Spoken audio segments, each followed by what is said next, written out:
This has been an unbelievably exciting and exhausting role. Filming it has been crazy. I am being asked to do things that I have done in the past, but never simultaneously. It's been voracious, and I picture it as a giant sandbox filled with quicksand. I'm sinking, and I'm playing. I'm not sure in what degree.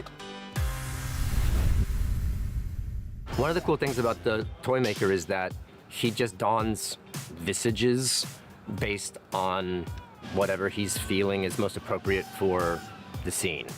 So it's not that he's playing different characters, it's that since he's not human and he wants to be in the mid-1920s as a toy maker, he'll just, boom, have the perfect hair for that, the spectacles, the outfit.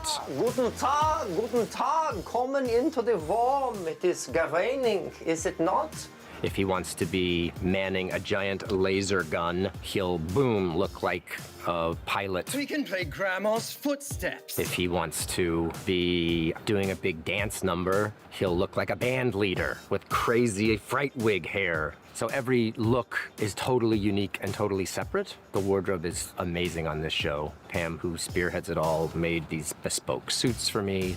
I wore tux and tails with top hat for one scene outside, just waltzing around amongst chaos and fire. We made 3 costumes for him. We didn't make the pilot's costume, but we did make the shopkeeper outfit, the band leader outfit, and we made the Fred Astaire type character when he's dancing in his tails. Russell had quite a strong visual that he gave me on the band leader outfit.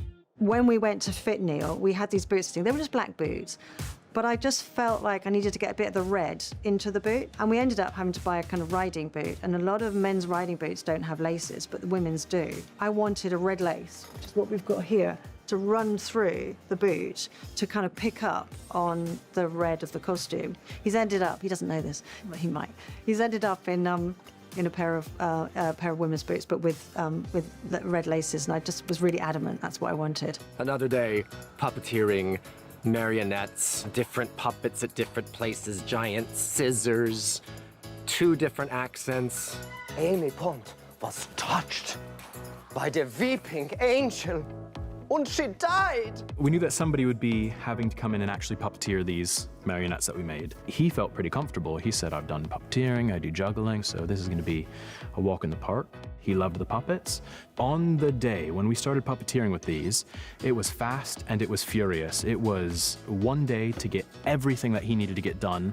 It was less than a day, it was half a day. And marionettes are notoriously difficult. They can look very, very bad, very, very easily. We pretty much said, here's how we're gonna do it. We're gonna be standing off stage. We're gonna hand you puppets. He said, great, I need you to hand this to me here at this exact time, and you can't hand it to me like that, you need to hand it to me like this. Tried a couple times, that's not working, can you hand it to me from over there? So we got it done within about 10 minutes of talking. We figured out what we were gonna do, and every single time, he just smashed it. And then of course we got to go and pick up all of the puppet close-ups and puppeteer it like he was puppeteering it. Another day, boiling hot, on a gun, that I have to know where to shoot and point and aim, while then playing catch. Another time I'm doing a monologue while shuffling crazy magical shuffles, and they all say, yeah, okay, you know, Neil's a magician. He can do this. He could shuffle cards, ish. I mean, I know how it's done, but that's next level stuff. I came to this universe with such delight. I've also had to do a giant musical dance number to Spice Girls, Spice Up Your Life. I've had to learn choreography for that. I'm not a dancer, but Tim is a great teacher and he takes the onus upon himself, so he takes the pressure off. He took the pressure off me, which really helped me to get it, and Neil's patience also. I got him a packet of plasters for his poor bashed toes at the end of the day. I also had to wear these crazy teeth. That's far too many teeth. So many teeth. They made a mold of my teeth. $1 million smile, baby. It's actually kind of what my brain is actually like, with puppets and toys and magic and juggling and dance. If I could be vomiting the ecstasy of my brain. And I've only been here for 2 weeks.